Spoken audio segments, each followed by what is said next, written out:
I mean, the standings are so tight right now. You know, a couple points separate 3 or 4 different spots in the standings, so it's tough to lose 2 in a row in this league right now. So, you know, it was huge to get the extra point out of that game, especially playing a team in our conference.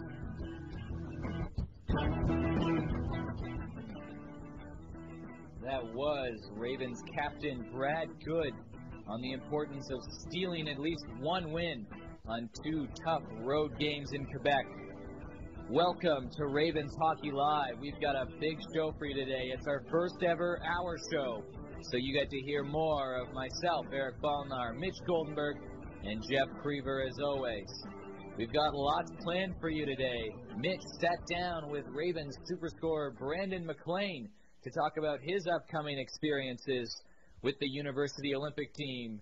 Jeff caught up with Marty Johnston to talk about some of his road experiences as a player and coach, and we'll talk a little bit about how to generate more school spirit for our sports teams on campus. This is Ravens Hockey Live. It was a busy weekend, and we're going to get right into it with the game updates. The men had McGill on Friday night and Concordia on Saturday, and the women had Concordia on Sunday. Here are the game reports with Jeff and Eric. After losing to Carleton 8-0 last weekend, U Ottawa head coach called the Ravens the team to beat in the OUA East. That statement was put to the test Friday night when the Ravens traveled to McGill to take on the first-place Redmen. Carleton got an early gift as one of the CIS's best players, Francis Vero-Paul, sat out with a leg injury and couldn't suit up for the Redmen. The Ravens took advantage early when Joe Placatus buried one just 6 minutes into the game. Carleton had a 2-1 lead heading into the second, but Evan Boston notched one from McGill to set the stage for a frantic third period with the teams tied at 2. And the play went back and forth, and the teams exchanged goals, including one from Brandon McLean for the Ravens. But ultimately, it was Hubert Geneste who scored a power play goal from McGill with half of the time remaining in the period, and the Redmen were up 4-3. The Ravens tried to fight back, but couldn't put anything in the net, and the Redmen sealed it with an empty netter with almost no time to play. Brandon McLean added a last-second goal for the Ravens, but it didn't really matter as the McGill Redmen defeated the Carleton Ravens 5-4. Here's Coach Marty Johnston on the effort. Well, I think against McGill we competed. They had a sellout crowd, so we had the crowd against us, and at times I thought questionable penalties, but you know, for 2 periods I thought we played really well, and then in the third we got a sense that our legs weren't there. The Ravens had a quick turnaround. They woke up to take on the slumping Concordia Stingers the next day and threw in a rare start for goalie Ryan Dubé. Carleton peppered Concordia with shots all afternoon, but somehow the Stingers managed to stay in it and took the Ravens to overtime with a hard-fought effort. And in overtime, Captain Brad Good grabbed the puck in his own end and walked into Concordia's zone. He makes a nice little move, comes in, left a nice step, that goal, he scored! On Joy Allen, the captain, Brad Good, gets the game winner here at the Ed Mahar Arena with 2:06 to go in overtime. And that is the hockey game. That's an absolute heartbreaker. 3-2, Carleton is the final in overtime. The win and the loss over the weekend drops Carleton to 4th in the OUA East, and they play the same teams next weekend. For Ravens Hockey Live, I'm Eric Balnar. Jeff Krever here with your Lady Ravens update. The women were back in action on Sunday afternoon as they traveled to Quebec to face the Concordia Stingers for only the second time this season. The Ravens lost the first meeting in a shootout and were coming in looking to improve their record to 2-1 after the break. The Stingers were in control for the first 40 minutes of this one, taking a 2-0 lead into the third period on goals from Moya Fryer and Mallory Lawton. But in the third period, the Ravens weren't ready to give up. They outshot the Stingers 22-4 in the final frame, keeping Concordia off balance for the entire third period. The question is, would that be enough? Kristen Marston kicked off the comeback bid with a power play goal, cutting the deficit to 2-1. Audrey Doyon-Lassard looked unstoppable, though, turning aside shot after shot, and it looked like the Ravens would be leaving Quebec once again without a point. But with the Ravens continuing to bring the heat, Sadie Wagner finally beat Doyon-Lassard with a buzzer beater to send the game into overtime. Overtime solved nothing, and this one was going to a shootout. Doyon Lassard turned aside 5 straight Ravens shooters, while Aaron Lally and Emily Boccia lit the lamp for Concordia, preserving the 3-2 shootout win for the Stingers. Carleton was 1 for 6 on the power play in this one, as the Ravens failed to take full advantage of Concordia's penalty troubles. The Stingers, meanwhile, failed to score on each of their 2 power play attempts. With the win, Concordia moves into a second-place tie in the division with Montreal. The Ravens, meanwhile, keep pace with Ottawa at the bottom of the division, sporting a 3-6-3 record. Victoria Powers put in a solid effort in net for Carleton, stopping 19 of 21 shots, but it was Audrey Doyon-Lassard who stole the show in this one, making 44 saves on 46 shots. The Ravens are back in action on Sunday when they'll host the Ottawa Gee-Gees for their first home game of 2011. Jeff Krever, Ravens Hockey Live. All right, welcome back to Ravens Hockey Live. Thanks to Jeff and Eric for those game reports. This is Mitch Goldenberg here with Jeff and Eric in the CKCU studios on Tuesday morning. It's another cold one out there, but not as cold as last night. Heartbreaking loss for the women last weekend, and the men with another heartbreaker in McGill. I had a little heartbreaker myself this morning. I forgot my peanut butter sandwich, but I'll get over it. So, guys, what do you think? Good performance by both the men and the women this weekend? Yeah, good performance, not great performances by both the teams, but I don't think it's anything we should be getting too concerned about. With regards to the women, a really frustrating loss, and it's starting to get frustrating with this team a little bit.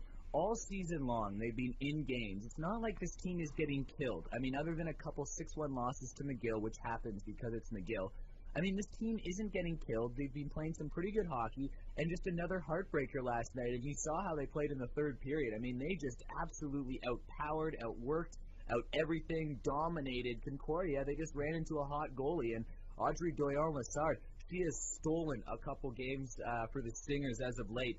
And, last week on the show we were talking about the play of this hot keeper, and she had played 2 games prior against McGill. And, I think she turned away something like 36 of 39 shots against McGill in one of the games. I mean, this is just how impressive Audrey Doyon-Lassard has been for this Concordia Stinger team. Yeah, it's definitely been an up-and-down season for the women. And, I mean, you look at this team, and I think they are a good team, and I think they are close to being a solid playoff team and a legitimate threat to go far. But I think maybe their biggest curse is their division. I think if they were in the OUA East, away from the teams like McGill and like Concordia and even like UDEM, I think that they'd be winning a lot more frequently. It's just the fact that they're playing these tough teams. You look at the beginning of the season and you say, all right, we've got McGill 4 or 5 times. That's probably 4 or 5 losses right there. Then you've got to visit Concordia. Then you have to visit Montreal, and even Ottawa. Ottawa's a decent team. But Carleton and Ottawa are stuck here at the bottom of a division where they just don't stack up because the competition is just so great. And, I mean, you look at this team, they're close. They have been playing well. They've had their ups and downs, and like we said at the beginning of the season, they had a lot of new players. They're a fairly new team, a lot of new faces, so you have to be patient with them, and we have been. But, I mean, and as much as I hate to make excuses for this team with the division, they have been playing well, and I think that third period against Concordia showed where this team is really at. To outshoot a team, to go into Quebec and outshoot a team 22-4 in the third period on the road, to come back from a 2-0 deficit like that, and even just to get into overtime, into the shootout, I think this is a good team. But it's just those ends are the end of the game. It's a little frustrating how they just can't capitalize at the end of the game, and they're playing well, as you guys said. But one positive thing about this team is, once again this weekend, the defense stepped up. Kristen Marson with another goal from the point. I mean, this defense is stepping up and getting them the goals that they need. And, I mean, so what's going wrong? If they're getting goals from their defense, does their offense need to step up more? I don't know, though. Goaltending need to step up more? I don't know if anything. I don't know if you can pinpoint anything and say, hey, this is going wrong, or, you need to fix this. And I think sometimes your competition is just better. I think we could have a good team here. Next year, hey, they could come back and be even better. But every year, you can continue to improve. But when you look at your opponents, they could be a great team, and they're going up against other great teams, and you don't win your close games, and you might have nothing to show for it. Look at the Blue Jays, and I know it's baseball; it's a completely different story, but it's the same thing. They've been cursed for years with a difficult division, and I think it could be the same thing with these Lady Ravens. If they're stuck in this division with talent and up against teams like McGill, I mean, going to Quebec, we already know from the men, from being in the OUA East, going into Quebec, those trips to Quebec to play teams like Concordia and McGill and UDEM, those are very difficult trips, and it is very difficult to come away with wins on those trips. Never mind when you have to play them at home, that's difficult too.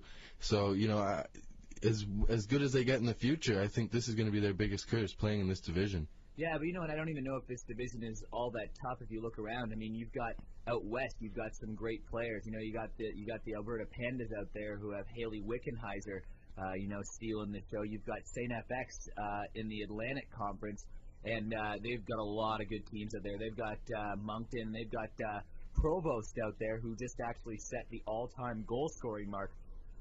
For a women's player in a university hockey, and they've got St. FX, who's a young team. They got Katie Greenway in net here. She's a starting goalie. She's leading an undefeated St. FX team. I mean, around the country, there's a lot of good teams, and there's only 5 teams here, so you'd think that this team has got to learn some of their competition. That being said, it's still a pretty successful season in a sense, because the things that are going wrong are they're not getting some of that upfront scoring.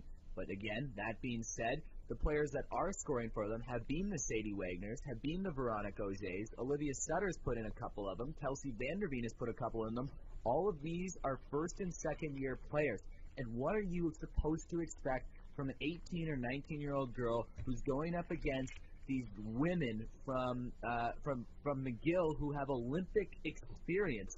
You can't really expect them in their first years to be consistent point scorers, and I think that's just the downfall of this team, is they're not getting the consistency out of the scoring other than a couple veteran players when there's not really all that many on this team. So I think that gives you some kind of optimism, because we've seen flashes of what this team can do. I mean, first game of the season, look at that. You get a big 8-1 win over Ottawa U. And the second game, you get a shootout win. I mean, I know they've only won 1 in their last 10, but it's not like they're being dominated in these games. So I think we can take something from that. Absolutely, and you could tell this is a young team by their goaltending situation. I mean, didn't Shelley say that she's going with the 3 goalies on the women's team to rotate and see who could be the goalie of the future? And I mean, I think we've seen good games from all 3, and I think we've seen questionable games from all 3. But I mean, you could tell that this is a team that is going to develop into a better team. And I mean, like you guys said, the CIS has some of the best women's players in the world, and we have now freshmen and second-year players going up against Haley Wickenheiser, an Olympic gold medalist, an Olympic silver medalist, and things like that. It's tough. It's a tough field, and it's going to take a while and for this team to develop.